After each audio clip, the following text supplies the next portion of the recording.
Hello, welcome back to my channel. আপনারা আশা করি সবাই ভালো আছেন, আমিও ভালো আছি। মার্কেটের নিউজ বলতে সেভাবে নিউজ নেই, বিটকয়েনের কিছুটা নিউজ আছে।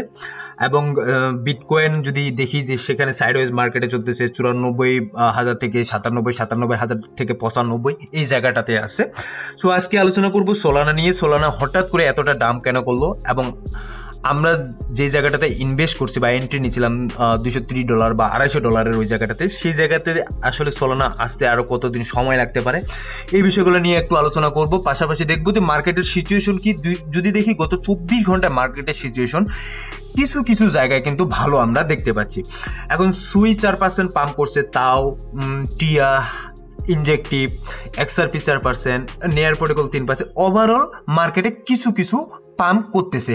সো এটা আমাদের জন্য অবশ্যই একটা ভালো বা পজিটিভ একটা মুভমেন্ট, কারণ পাম্প যখন মার্কেট করে না বা যখন মার্কেট ডাম করে 4%, 5%, 6%, তখন কিন্তু আমরা হোপলেস হয়ে যাই যে মার্কেট আসলে কি করতেছে।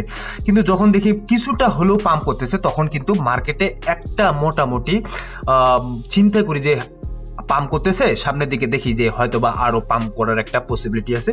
তো সেইভাবে আশায় কিন্তু আমরা মার্কেটে বসে আছি। এখন সোলানার এই বিষয়টা আমি একটু দেখাবো। সোলানার বিষয়টা যদি আপনারা লক্ষ্য করেন তাহলে বুঝবেন যে মার্কেটে আসলে কিভাবে মাটি আঁকড়ে কামড়ে ধরতে হয় এবং কিভাবে এখান থেকে প্রফিট বের করতে হয়। 2021 সালে যদি দেখি, সোলানা এই জায়গাটাতে অল টাইম হাই ক্রিয়েট করে গত বুল রানের সময়, 7 নভেম্বর 2021 সাল, $260 চলে গেছে সোলানা। হ্যাঁ, সো এইখান থেকে সোলানা কিন্তু কন্টিনিউয়াসলি এই জায়গায় ফল ডাউন। কিছুটা সময় পাম্প করছিল, কিছুটা সময় পাম্প করে আবার কিন্তু নিচের দিকে আসতেছিল। এবং এই জায়গাটাতে লক্ষ্য করুন, যারা এই জায়গাটাতে ইনভেস্ট করছেন তাদের জন্য তো কপাল খুবই খুবই ভালো। এই জায়গাটাতে আমি অবশ্য সোলানাতে ইনভেস্ট করছিলাম, বাট দেখুন, যারা $260 যখন অল টাইম হাই ক্রিয়েট করে, $260 হাই করার পর তখন যারা এই জায়গাটাতে ইনভেস্ট করছিল $200 বা 184 বা $180 সেই সময়টাতে ইনভেস্ট করছিল, তারা কি এই জায়গাটাতে ওয়েট করছিল? মার্কেট এই জায়গায় যখন সাইডওয়েজে চলতেছিল আন্ডার $50 নিচে, কতদিন ছিল এই জায়গায় মার্কেট যদি এই জায়গাটাতে দেখি 2022 সাল থেকে জায়গাতে আমরা যদি দেখি 2023 সাল পর্যন্ত, মোটামুটি 1 বছরের বেশি সময় মার্কেট কিন্তু আন্ডার 50-তে ছিল সোলানা। সো যারা ইনভেস্ট করে এই জায়গাটাতে বসেছিলেন সোলানাতে, 180 বা 200 বা 100-150 ইনভেস্ট করেছিলেন, তাদেরকে কিন্তু তাদের ওই সোলানা থেকে প্রফিট বাই করার জন্য কতদিন সময় লাগছিল? এখানে 1 বছর 1.5 বছরের উপরেও সময় লাগছিল, আরো বেশি সময় লাগছিল এই জায়গায় কিন্তু সোলানা থেকে প্রফিট বের করতে। তারপর কিন্তু তারা প্রফিটটা বের করছে। কিন্তু যারা এইখানে ইনভেস্ট করার পর $260 বা $200 ইনভেস্ট করার পর যখন মার্কেট নিচের দিকে 40-50-এ চলে আসে এবং মার্কেট বিয়ারিশ একটা সেন্টিমেন্টে চলে যায়, মানুষ যারা ওই সময়ে মার্কেট থেকে বের হয়ে গেছিলেন তাদের জন্য কিন্তু পুরোপুরি লস। তারা কিন্তু এখন আফসোস করতেছেন। সো এই এক সোলানা কয়েনের চার্টে কিন্তু আপনাদেরকে বুঝতে হবে যে আপনারা কি করতেছেন, ভুল করতেছেন নাকি আপনারা ঠিক করতেছেন যখন মার্কেটে সেল অফ করে বের হওয়ার চিন্তা ভাবনা করতেছেন। দেখুন, তারপর কিন্তু মার্কেটে আস্তে আস্তে সোলানা একটা ভালো রিকভারি দেয় এবং এখানে $211 বা $210 পর্যন্ত চলে যায়। ঠিক আছে, মার্কেটে আবার কিন্তু আরেকটা কারেকশনে একদম মোটামুটি কারেকশন নিচ্ছে এবং এখানে কিন্তু একটা তার সাপোর্ট যে জোন আছে, সেই সাপোর্ট জোন এখানে তৈরি করছে $119 বা $120 কাছাকাছি। দেন মার্কেট কিন্তু আবার ব্যাক উপরের দিকে যায় এবং সেখানে কিন্তু 262, 260 আবার ওই যে আগের অল টাইম হাই ছিল, সেই আগের অল টাইম হাইয়ের উপরের দিকে চলে যায়। ঠিক আছে, তো মার্কেট যখন আবার নিচের দিকে আসে, দ্যাটস ওকে, নতুন অল টাইম হাই তৈরি করে এবং $300 কাছাকাছি চলে যায়।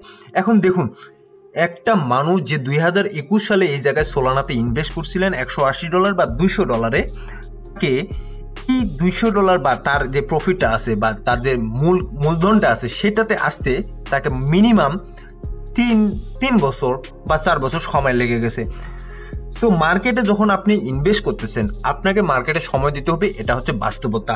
দেখুন, সব সময় মার্কেট যে আপনার ফেয়ারে কাজ করবে এমনটা না। আপনারা যারা এই জায়গাটাতে ইনভেস্ট করছিলেন $208 বা $100-150, তা হয়তো বা তাদের মূলধন আনতে 4-5 বছর সময় লাগছে আপনাদেরকে। আর যারা ডিসিএ করছিলেন এই জায়গায় অবশ্যই তারা খুব তাড়াতাড়ি এই জায়গাটাতে তাদের প্রফিটটা টেকিং করছিলেন। বাট যারা নতুন করে এই জায়গায় এন্ট্রি নিয়েছিলেন সোলানাতে, তারা কিন্তু অলমোস্ট অনেক প্রফিটে এই জায়গাটাতে ছিলেন। সো এখন যে সোলানা ব্রেকডাউন করতেছে, সোলানা ব্রেকডাউন করার অনেকগুলো কারণ আছে। তার মধ্যে যদি কয়েকটা কারণ বলি, যে কারণটা আমি গত কয়েকদিন আগে আপনাদেরকে বলছিলাম, সে 2 billion in Solana token unlock coming. So FTX এর তরফ থেকে। সো 2 বিলিয়নের যে সোলানা ছিল, এটা কিন্তু 2 বিলিয়ন মূল্যের, 2 বিলিয়ন টোকেন না, ঠিক আছে, 2 বিলিয়ন মূল্যের সোলানা টোকেন আনলক হয়েছিল।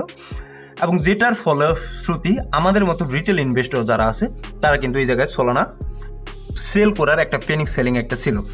তার সাথে সাথে একটা লিব্রা কয়েন আছে। লিব্রা কয়েনের কথা তো আপনারা জানেন, লিব্রা কয়েনটা কিন্তু এই যে এটা সোলানা বেস ছিল। এখন শুধুমাত্র লিব্রা কয়েনটা যে সোলানা বেস ছিল এমনটা না, সোলানা বেস কয়েন কিন্তু ট্রাম্প কয়েনটাও কিন্তু সোলানা বেসের ছিল।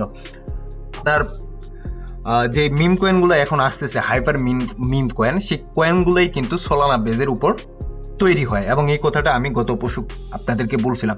এবং এর ফলে কিন্তু মিম যে কয়েনগুলো আছে সেই কয়েনগুলো মানুষকে অনেকটা প্রতারিত করে, যার ফলে এগুলো সোলানা ইকোসিস্টেমের এবং এর কারণে কিন্তু সোলানা অনেকজনে কিন্তু সোলানার প্রতি মানুষের একটা বিরক্ত চলে আসে। দ্যাটস ওয়াই আমরা কিন্তু সোলানাতে একটা ফল ডাউন এই জায়গাটাতে দেখতে পাই। সো এবং এটা যদি টিভিএল ভ্যালুটা দেখি, টিভিএল ভ্যালুটা এবং ট্রান্সফার ভ্যালু যেটা আছে সেটা কিন্তু আস্তে আস্তে নিচের দিকে এই জায়গাটাতে চলে আসে টিবিএল ভ্যালুটা। সো এখন কথা হচ্ছে যে সোলানার যে টিবিএল যেটা আছে, সে সোলানা টিবিএল কি এখান থেকে কি ড্রপ করতেছে? হ্যাঁ, অবশ্যই কিছুটা ড্রপ করতেছে।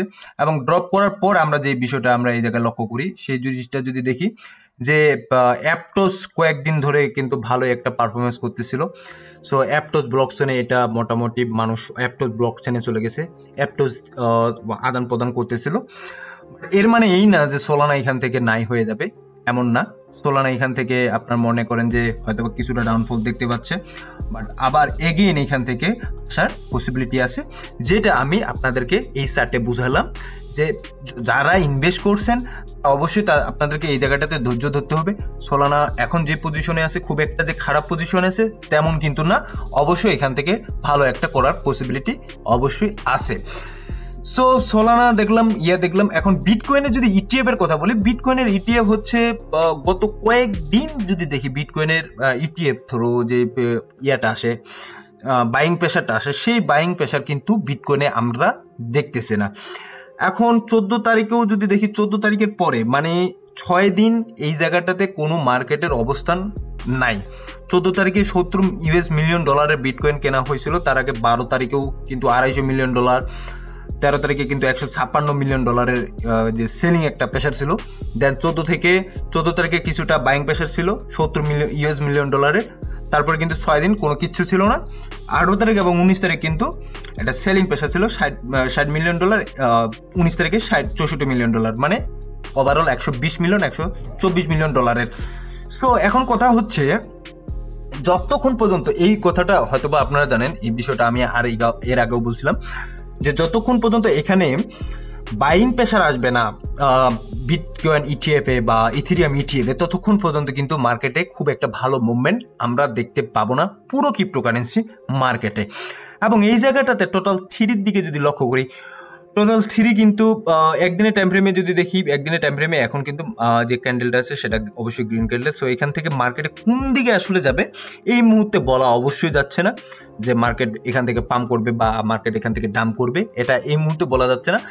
বাট ওভারঅল গত 24 ঘন্টায় যে সিচুয়েশনটা দেখছি, এই সিচুয়েশনটা একটু হলেও আমাদের মনের মধ্যে আশা জাগাচ্ছে যে হ্যাঁ, এখান থেকে যদি পাম্প করে কিছু কয়েন, যে সার্কুলেটিং মানিটা সার্কুলেটিং হচ্ছে, এই কয়েন থেকে এই জায়গাটা যাচ্ছে, এই কয়েন এই জায়গা থেকে এই জায়গায় যাচ্ছে, এতটুকুই শুধু আমরা এই মুহূর্তে মার্কেটে দেখতে পাচ্ছি। আদার অন্য কিছু এই মুহূর্তে মার্কেটে কিন্তু দেখা যাচ্ছে না। সো আই হোপ যে খুব তাড়াতাড়ি মার্কেট রিকভার করবে এবং আমরা যেই খারাপ সিচুয়েশনের মধ্যে এই মুহূর্তে আছি সেই সিচুয়েশন থেকে আমরা বের হতে পারবো। সো ধন্যবাদ, সবাই ভালো থাকবেন, সুস্থ থাকবেন, দেখা হবে।